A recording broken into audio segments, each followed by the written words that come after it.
Bien, alors bonjour à tous. Rapidement, hein, vraiment rapidement, moi c'est Fabrice Baumann. Je suis un libraire dédié de Citropro pour les bibliothèques. Et parfois on me demande comment je choisis pour une rentrée littéraire. Comme je vous ai dit, j'essaie d'être au courant de ce qui se passe dans une rentrée littéraire. Donc si vous avez des questions après, vous me posez des questions. Après, moi j'essaye de... Alors j'y suis presque arrivé cette année, mais il me manque encore deux éditeurs. Alors, c'est pas par rapport à cette liste, hein, mais par rapport à ma lecture. J'ai presque une lecture par éditeur. Donc ça, je suis content parce que déjà, ça, c'est un peu être objectif, les petits, les gros, les moyens. Et puis, j'ai envie de dire que quand on est libraire, on est un peu aventurier, quoi. Enfin, on doit être aventurier, quoi, parce que c'est vrai que ben, comme vous disiez, hein, comme vous disiez, il y a des critères d'acquisition, il y a des politiques d'acquisition. Ça, je peux m'y plier aussi, je peux vous répondre à certaines choses parce que c'est des choses que je pratique avec différentes bibliothèques de différentes tailles.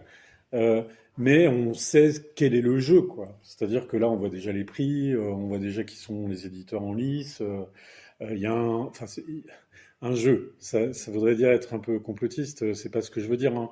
C'est que, voilà, moi je dis souvent, parce que c'est vrai que là, dans la première grande librairie que vous avez eue, je vais parler d'Amiante. Amiante, la Peuplade, nous, ça fait, les libraires, ça fait peut-être 6 ans maintenant que la Peuplade essaie d'être distribuée en France, qu'on en parle sur certains titres, tout ça.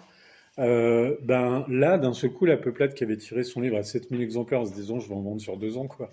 Enfin, et en même temps, je parie sur cette rentrée littéraire. Les libraires me suivent sur un sujet en plus qui n'est pas forcément facile avec, si on compte, non pas le style, non pas la beauté du texte, mais ce qui peut faire peur dans ce mot.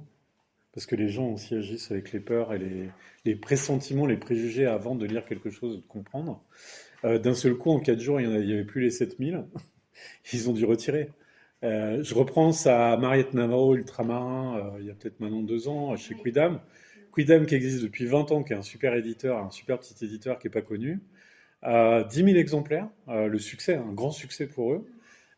Pour vous dire un rapport de proportion, Bec BD dit deux bêtises. Alors je dis pas qu'il dit que des bêtises, mais il calcule les bêtises qu'il dit sur les grandes radios ou sur les grandes télés où il est. Ils vendent 40 000 exemplaires en 3 jours. Donc vous voyez, c'est complètement disproportionné. Un office que par exemple prépare Grasset, c'est-à-dire donne tous les SP à tous les libraires en France, c'est 150 000 euros.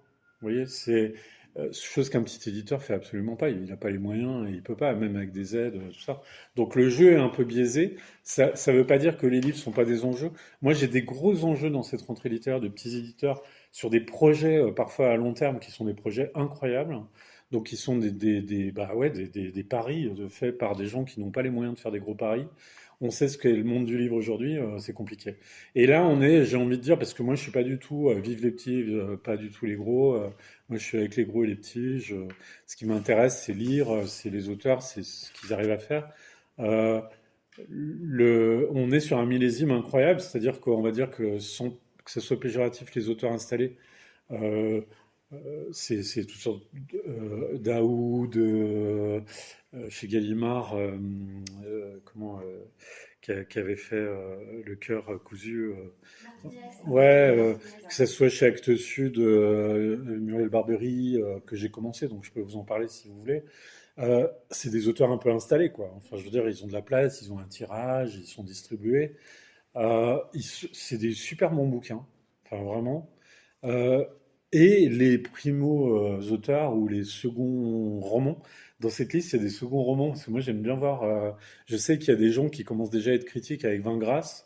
Je trouve que les arguments critiques ne sont pas bons. Je trouve que c'est injuste, parce que de quoi on parle quand on critique et de quelle manière on critique.